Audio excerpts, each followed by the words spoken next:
Hey, what's up everyone? CobanerManu456 here today, presenting you all another news update on Sonic Boom for the Nintendo Wii U and 3DS. So I do apologize about it being a few weeks since I've actually done a news update on this game, but the past few weeks have been kind of crazy and I've been really busy and haven't been able to keep up with the news as much as I'd like to. And because of that, I've kind of been late to actually finding out stuff about this game, so I felt that it was probably a bit too late to actually start doing news updates on some info. But have some new big info, and I thought it'd be great to go ahead and start this series up again and try and upload it as consistently as possible. So if you all do want to see more of this series, you know, just let me know in the comments below, and I'll try to keep on updating you as often as I can. But yeah, so big news. That was revealed a couple of days ago. Didn't do it the day it came out, because usually whenever Sega sees stuff that you know, people are posting of leaked stuff, they will usually be on you in an instant. They will just give you copyright strikes up the wazoo, and I've had a history of that in the past. So I was trying to be very cautious and see, you know, how things would play for the you know, next couple of days, and so far it seems kind of safe, so I think I can go ahead and do this news update now safely without any troubles. But anyway, we got to see two pictures that were leaked of new characters for Sonic Boom. As you all can see right here, it's basically a ginormous drawing board of all kinds of artwork, and I must say, these characters are looking really interesting and comical. In fact, they kind of, speaking of comical, they actually do remind me of some characters from the Sonic comic series, and I'm going to actually get into that in just a second. But if you can see around here, all these characters are all different kinds of species. Like we see a beaver, a turtle, see a raccoon, something that looks like a wolf, and then like a little dog or whatever. I don't even know. It's just all kinds of craziness here. But I'm going to go ahead and kind of talk about some of the characters, you know, what I think about them, you know, their art style and the design of them, and some of the characters that they remind me of. So the biggest one that everyone's been talking about, and I mean everyone's been talking about, because it's like the most obvious one, is that there's a raccoon right in the top middle of the screen right there. That raccoon looks very similar to Marine the raccoon from Sonic Rush Adventure, which is, coincidentally, the game that I'm LPing right now. But yeah, anyway, as you all can see, she does look very similar to Marine. And there are a lot of people saying that Marine probably got a new character design as the other characters in the Sonic series, the main characters for the story, got redesigned as well. As you can see, she kind of has like this weird hairdo with some bandages around it. She's wearing a boomerang if you look closely, and yeah, I don't know what to really say about it. I mean, it does look like Marine, like it really does look like Marine, but you know, it could always be a new character. We're never too sure, but you know, I could see them possibly, you know, trying to bring, you know, older characters from the Sonic series back, because there are a couple of characters actually, like I said, remind me of some of the characters from the comic series of Sonic the Hedgehog. But yeah, so Marine the raccoon right there, pretty cool. Let me know what you all think about the character design. Do you think it's going to be Marine the raccoon, or do you think it's someone else? Or let me know. Would love to hear your thoughts. Alright, so if you look at the left, right beside the raccoon character, you can see a turtle like character right here.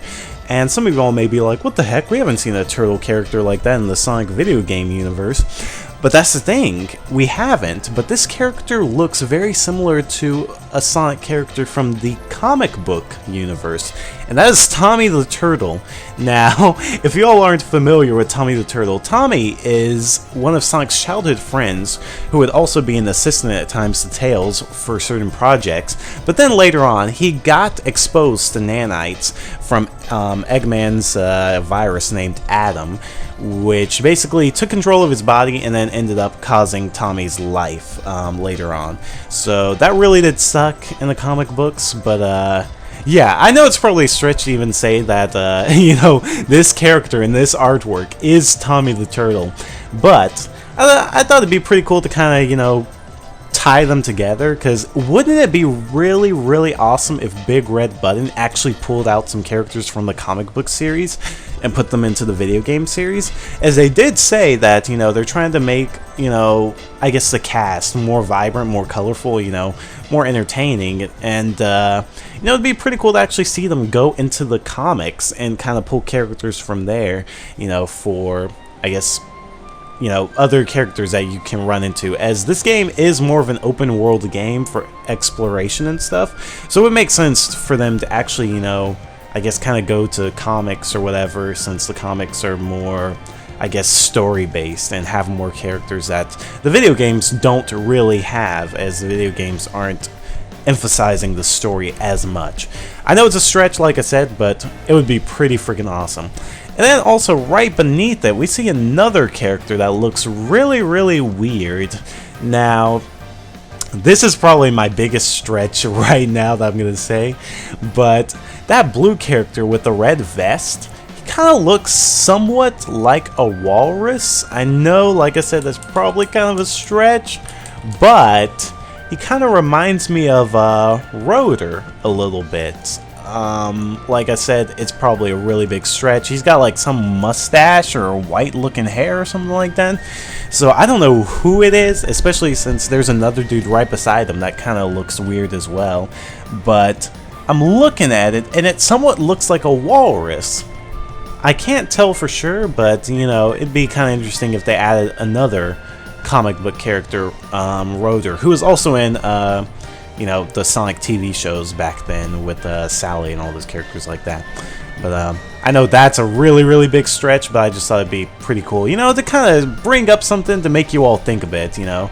Think about which characters, you know, these things looks, this artwork looks similar to. And then, on the bottom right, you can kind of see a character that looks like an echidna. I don't know, it kind of has a look similar to like Tikal, and I'm not saying it is Tikal, but it looks like echidnas may be back in the Sonic Boom universe, so who knows, Knuckles may not be the last echidna in Sonic Boom, and that'd be pretty interesting. Who knows, what if, I've mentioned it before because some of the artwork kind of reminds me of that game, but what if there were some slight ties in this game to like Sonic Chronicles: The Dark Brotherhood? Who knows? I mean, considering this game is very story-based, it kind of seems like it could be an RPG open-world game.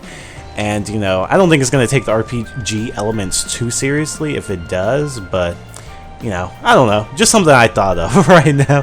And I know I'm just giving my opinions, you know, just hypothesis, but it's just my opinions, my impressions, what I thought about when I saw these characters.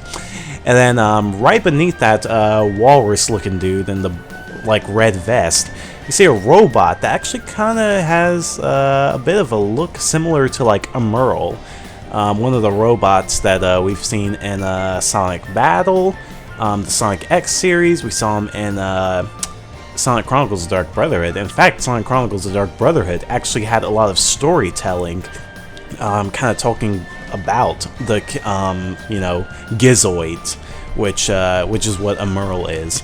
So I don't know if that's a redesign of a Merle, or maybe they've gotten some characters that you know, maybe they're making robots that are heavily inspired off a Merle and the Gizoids, but that's something that came to my mind when I saw that artwork right there.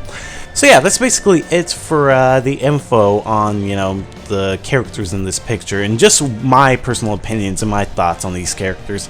You know, I'm not saying that what all I said is real or anything like that, or that these possibly could be the characters, but just from looking at it, because they are somewhat blurry, like the top characters are a bit higher quality, but then the rest of them are kind of blurry.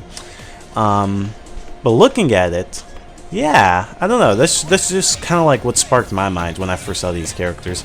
But I would love to hear your thoughts in the comments below, and let me know what you all think about these characters and the art style to them. Do you think they look cool? Are you excited to see what these extra characters are all about? And, you know, love to hear your thoughts. And then we have an interview from Bob Raffay, who is the director from Big Red Button, and he had a recent interview with Gamasutra talking about their experience with Sonic Boom, their relationship with Sega, and how, you know, their development process has been with the game. And they go into detail about what they were allowed to change, what they weren't allowed to change, and what they didn't want to change, as, you know, even though they are changing a lot of things about this game to make sure that it does feel like a new experience for people, as it is somewhat of a reboot of Sonic to an extent. You know, they still have the modern Sonic series, but, you know, this is just kind of like a side thing. They just kind of go into detail about that, how, you know, they still wanted it to have that Sonic feel, but at the same time give a new gameplay experience So I think it's really cool. If you want to read that, I'll put the link in the description below to where you can talk, where it shows him talking about everything. And he did say that the game is targeted towards 6 to 11-year-olds. So that's probably why, probably some of the dialogue is going to be really cheesy and corny and stuff like that. But I mean, it's kind of what we've come to expect in the Sonic series. And the same thing applies for the TV show. It's targeted towards that audience. So it makes sense. But yeah, if you want to read that interview, the link is in the description below. Alright, one more thing before I actually end off this video right here, I forgot about. Here's some Hub World gameplay footage, and as you can see, the environments look absolutely gorgeous. Super duper detailed, and it even says there it's still in development, so just imagine how much better it's gonna get. One thing, I've seen some people actually complain about some of the colors and lighting looking a bit dull in this game. One thing just wanted to kind of let you all know is that the Wii U has HDMI limited color range, so some colors look actually kind of dull, and lighting can somewhat look dull at times. So it may look pretty dull in the gameplay footage that we see, but the colors should look a lot more vibrant if you actually play the game on your TV or with component cables.